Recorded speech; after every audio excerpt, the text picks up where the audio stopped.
নমস্কার, কেমন আছো সবাই? আমি নমিতা, আমার একটা নতুন ব্লগে সবাইকে স্বাগত। আমার একটু কোমরে লেগেছে, আসলে বাইরের ড্রেনটা পরিষ্কার করতে গিয়ে না বসার থেকে ওর থেকে তখনই কোমরে লাগে, ব্লিচিং পাউডার ঘষতে গিয়ে আর কি। যাই হোক, এখন ওষুধও খেয়েছি, আবার হট ওয়াটার ব্যাগ সেগও দিচ্ছি। মেশিনের কাপড়গুলো সব বার করে রোদে দিয়ে এসে মেশিনটা একটু মুছে পরিষ্কার করে নিচ্ছি। জানি না কোমরে ব্যথাটা পুরোপুরি সারবে কি না সেটা জানি না, কিন্তু ব্যথা এখনও আছে। ওষুধ 2 দিনের খেয়েছি, আরও খেতে হবে কি না সেটাও জানি না, দেখবো আর কি, তাহলে খেতে হবে। না হলে স্নান করতে চলে এলাম। আর এখানে দেখো বাথরুমে যদি 2 চামচ নুন রাখা হয় না, এটা পুরনো নুন, এটা ফেলে দিয়ে বাটি ধুয়ে মুছে আবার নতুন করে নুনটা রাখলাম, তাহলে নেগেটিভিটি কাটে, পজিটিভিটি আসে আর কি। মাসে 1 দিন করে করি। স্নান করে চলে এলাম।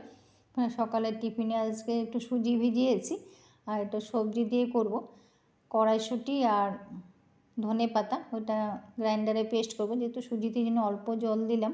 আর নুন তো দিতেই হবে, তো নুনটা দেওয়াই আছে, এটা অফ ক্যামেরা দিয়েছি। আর এদিকে দেখো কড়াইশুঁটি আর ধনে পাতা ধুয়ে টুয়ে এটা গ্রাইন্ডারে পেস্ট করে নেব। তো এখানে শুধু জল দেব, আর আদা কাঁচা লঙ্কা কিছু দেবো না, এখানে শুধু জল দিয়ে পেস্ট করব আর কি। দেখো দেখতে বেশ কিউট হয়েছে না? আর শুধু এখানে গোলমরিচের গুঁড়ো আর আদা গুঁড়ো দিয়েছে। আদা গুঁড়ো অনেক করা হয়েছে, আর কিছুটা আছে, এটাও বাকিটাও করতে হবে। আর এখানে একটু দেখো গোলমরিচের গুঁড়োও দিলাম, গাজর অল্প করে দিয়েছি, পেঁয়াজ দিয়েছি। পেঁয়াজটা আমাদের বাড়িতে বেশি পছন্দ করে, সব কিছুতে যদি পেঁয়াজটা ওরা খুব পছন্দ করে, তার জন্য সব কিছুতে পেঁয়াজ দেওয়ার চেষ্টা করি। আর এখানে দেখো চাটুটা অল্প তেল দিচ্ছি, অল্প তেলেই হয়ে যায়।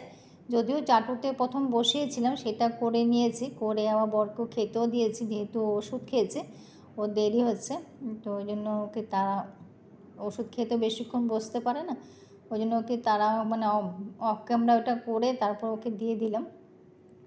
তারপর দেখো বসিয়েছে, দুদিকে বসিয়েছি আর কি। উপরে একটু তিলও দিয়েছি, আর তিলের যে গন্ধটা না, খেতে কিন্তু দারুণ হয়েছে।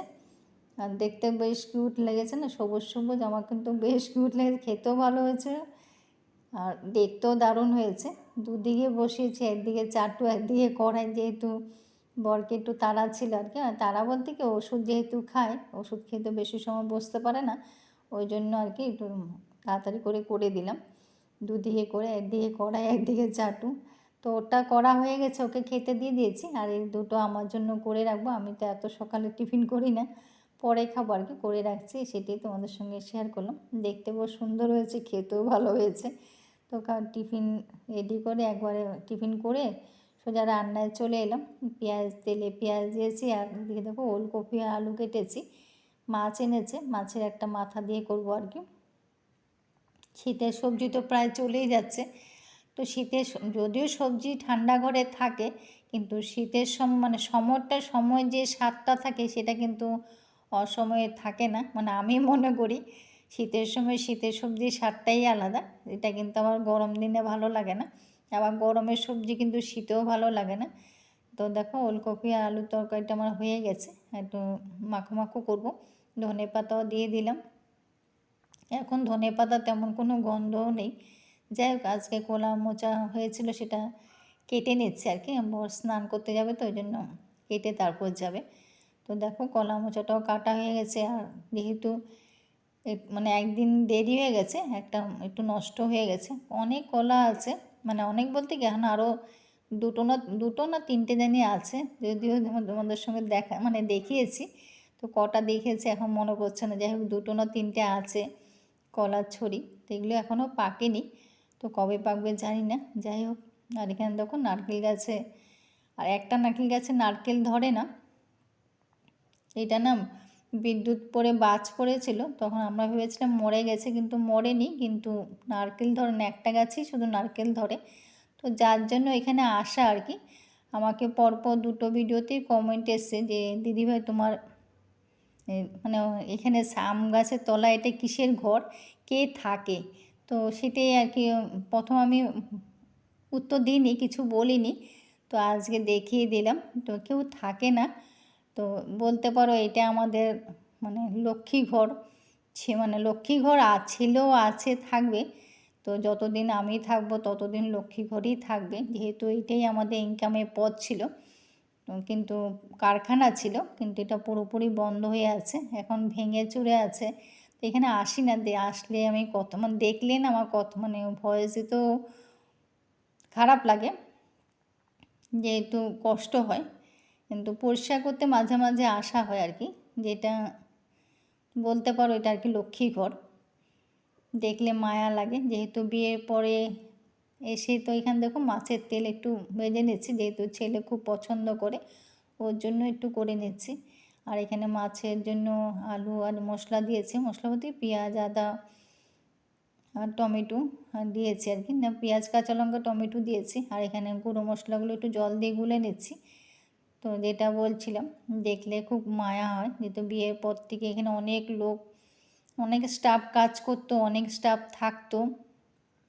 তো মাছের মশলাটা দিয়েও আমি কষিয়ে নিয়েছি, থাকতো ওরা অনেক মানে খুব ছিল, হই হুল্লোড় ছিল, যেহেতু অনেক লোকজনের সমাগম ছিল, সবটাই কিন্তু বন্ধ হয়ে আছে। এখন কিন্তু পুরো বাড়ি ফাঁকা বলতে পারো। তো এখন আমরাই শুধু, ওইটাই আর কি খারাপ লাগে। তাই যেহেতু কমেন্ট করেছে তার জন্য দেখিয়ে দিলাম, আশা করি বোঝাতে পেরেছি। আর এখানে দেখো মাছের ঝোলটাও হয়ে গেছে, আর এখানে একটু ধনেপাতা আজকে বেটে দিলাম। তো ধনেপাতা যেহেতু বললাম না, কোনো গন্ধ বাতাস কিন্তু এখন ধনেপাতা নেই আগের মতন, যদিও এখন ধনেপাতা কোনো গন্ধ বাতাস পাওয়া যায়ও না। যাই হোক, একটু বেটে দিয়েছি আজকে, আর মাছটা আমার হয়ে গেছে। তো রান্নাবান্না আমার মোটামুটি কমপ্লিট। আর একটা বটিও করেছিলাম সকালবেলা অফ ক্যামেরায়, গাজর আলু সব মিলে আর কি। তো সেটাও রান্না শেষ করে, যেহেতু ধনেপাতা বেটেছি, আর মানে মাঝে মাঝে তলাটাও আমি ব্রাশ করে পরিষ্কার করি। তো এখান দিয়ে তো জল পড়ে, তলাটাও তো নোংরা হয়, তো ওটা কিন্তু আমি এভাবে পরিষ্কার করি আর কি, সেটাই তোমাদেরকে দেখিয়ে দিলাম। তো আমার দেখো রান্না করে বাসন টাসন সব ধোয়া হয়ে গেছে। আজকে যেহেতু ধনেপাতা বেটেছি, গ্রাইন্ডারে কিন্তু পড়েছে, তো এটাও মুছে একবারে মেজে পরিষ্কার করে নিচ্ছি। তো আসলে কথা একটা আছে না, ভাগ্য যদি সাথ না দেয় তাহলে কিন্তু দেখো পরিষ্কার হয়ে গেছে। তো একবার এটাও মুছে একবার জায়গাটাও মুছে নিচ্ছি। তো এটা একবার মুছেছি, মুছে আরবার একটু মুছে নিলাম আর কি। একবার ভিজা কাপড় দিয়ে মুছেছি, তো একবার শুকনো কাপড় দিয়ে মুছে নিলাম। তো ভাগ্য যদি সাথ না দেয় না, তাইলে কিছু করার নেই। এটি আর কি, এটি হলো আসল কথা। তো মুদ্রা কথা হলো এটি, ভাগ্য সবটাই হলো ভাগ্যের ওপরে। যাই হোক, আর দেখো গ্রাইন্ডারটা কিন্তু অনেকটা বয়স, জানো তো আমার গ্রাইন্ডারটা, এটা 2010 সালে গ্রাইন্ডার, এখন কিন্তু 26 সাল। তো অনেক কিন্তু এখনও অনেক ভালো আছে, আমি প্লাস্টিকটাও খুলিনি, যেমন আছে তেমনই আছে, কিন্তু ভালো আছে এখনও, কিন্তু ভালো সার্ভিস দিচ্ছে। তো আমার সব কাজ মোটামুটি শেষ, একেবারে খাওয়ার পথে মানে পর্ব আর কি, খাওয়ার পর্ব চলে এলাম। তো এখন কিন্তু রোদের তেজটাও কিন্তু ভালো, যদিও তেমন কোনো গরম পড়েনি এখনও, কিন্তু তেজ আছে গরম, মানে এই সময়টা কিন্তু ভালোই গরম লাগে, আবার সন্ধে হলে কিন্তু একটু হালকা ঠান্ডা লাগে। যাই হোক, ঠিকই আছে। আমাদের এখন দুজনেই বেশিরভাগ মানে একসাথে খাওয়া হয়, যেহেতু ছেলের টাইমটার সঙ্গে আমাদের সঙ্গে মিলে না, কিন্তু তিনজন একসঙ্গে খাওয়াটা কিন্তু আমাদের এখন হয়ই না, মোটামুটি হয়ই না, খুব রেয়ার হয়। কিন্তু দুজন একসাথেই আমাদের বেশিরভাগ সময় খাওয়াটা হয় আর কি, কিন্তু ছেলের সঙ্গে টাইমের সঙ্গে মিলেই না। তো দেখো খাওয়া দাওয়া শেষ করে কাপড় নিতে এসেছি, তো যেহেতু রোদে কাপড়গুলো শুকিয়ে গেছে, এগুলো তুলতে এসেছি, তখন দেখলাম এত ভালো লাগে না আমার, জানি না কার কেমন লাগে, আমার কিন্তু বেশ ভালো মানে আনন্দ লাগে। সকালে জল রাখি, তারপর যখন দেখি ওরা স্নান করে, মানে একজনের পর একজন ওরা কী সুন্দর এসে এসে স্নান করে না, আমার দেখতে বেশ ভালো লাগে। সবাই কিন্তু করেছে, মানে একজনের পর একজন, সবটা করিনি ভিডিওতে, একজনের পর একজন কিন্তু ওরা ঠিক থাকে, মানে একজনের পর একজন ঠিক স্নান করে, আমার কিন্তু দেখতে বেশ ভালো লাগে, মানে আমি খুব আনন্দ পাই, তাই তোমাদের সঙ্গে একটু শেয়ার করি। আর এদিকে হঠাৎ চোখ পড়লো, দেখি ওদিকে, দেখি মা মেয়ে দেখি সুন্দর একজন একজনকে খাওয়াচ্ছে, তো দেখতেও বেশ ভালোই লাগছিল, তাই তোমাদের সঙ্গে একটু শেয়ার করলাম। দেখো কী সুন্দর না, ওদের মধ্যেও আছে মা বাচ্চাকে যে খাওয়া, দেখতে কিন্তু বেশ ভালো লাগলো। তো একেবারে সন্ধ্যায় চলে এলাম। তো দেখো 2 দিন আগে আদা গ্রেট করেছিলাম, তো এটা বলেছি সকালে, তো সেই আদাটাও শুকিয়ে গেছে। তো আদাটা আজকে এখন গুঁড়ো করে রাখবো, আগেও একবার গুঁড়ো করেছি, গুঁড়ো করে ওটাও রাখা আছে। আজকেরটাই আর কি শেষ, আর করবো না আর কি। এটি গ্রেট করে এটি মানে আর আদা শুকাবো না, এইটি মানে ফিনিশিং বলতে পারো। তো এটা হয়ে গেছে। তা যে আদাটা গুঁড়ো করে আসলে এক নাগাড়ে যদি এরকম কাজ করতে হয় না, তখন কিন্তু আমার হাতটা মানে ডান হাতটা যেহেতু ভাঙা, তাহলে হাতের রগটাও টান পড়ে, তখন কিন্তু খুব কষ্ট হয় মানে এই হাতে কাজ করতে। তো চালু রাখি আর কি, যাতে ব্যথা করলেও মানে করি, করতে তো হবে, কিন্তু করিও আমি, বসে থাকি না। যাতে ভাবি কি যদি চালু রাখি তাহলে হয়তো ভালো থাকবে, ওই জন্যই চেষ্টা করি সবসময়। এখন দেখো কত বড় একটা ছোবড়া মতন বেরিয়েছে আদার। জানি না, আমার আগের আদাটা কিন্তু অত মানে বেরিয়েছিল, কিন্তু অতটা বড় বেরোয়নি, কিন্তু এইবারে আদাটা কতটা বড় বেরিয়েছে। তো বর দেখে বর আবার আমাকে মানে অফ ক্যামেরায় করেছে, আবার চালতে বলেছে, মানে অন্য ইয়ে দিয়ে, চালনি দিয়ে। তো আবার অন্য চালনি দিয়ে চাললাম, সেটা অফ ক্যামেরায় করেছি। তো এটা ওটার থেকে আবার কিন্তু করেছে যে আবার বেরিয়েছে, তো কিন্তু বেরিয়েছে এখনটা যেটা বেরিয়েছে ওটার থেকেও আবার আবার যখন নতুন করে মানে আবার যখন চালতে বলেছিল তখন করেও কিন্তু একটু বেরিয়েছে। দেখো আবার এটা কিন্তু একেবারে ফ্রেশ হয়েছে। এটা ঢুকিয়ে দিলাম। তা আগের 1 কোটা আছে, আর এখন একটা আধা কোটা, মানে পুরো 1.5 কোটা আমাদের আধা গুঁড়ো করা আছে। 1 কোটাটা তোমাদের সাথে দেখাতে ভুলে গেছি, আর যেটা এখন করলাম সেটাই তোমাদের সাথে শেয়ার করলাম, সেটা আমার মাথায় ছিল না। যাই হোক, আমার আদা করাটাও হয়ে গেছে। আর সকালে তো মোচাটা কাটা হয়েছিল, তো ভাবলাম কি এখন যখন বসে আছি তাহলে মোচাটা একবারে ছুলে নিই। তো একবারে পরিষ্কার করে একবারে কেটে দেওয়া, আদাটা দেখিয়ে দিলাম। তো মোচাটাও একবারে কেটে নেব।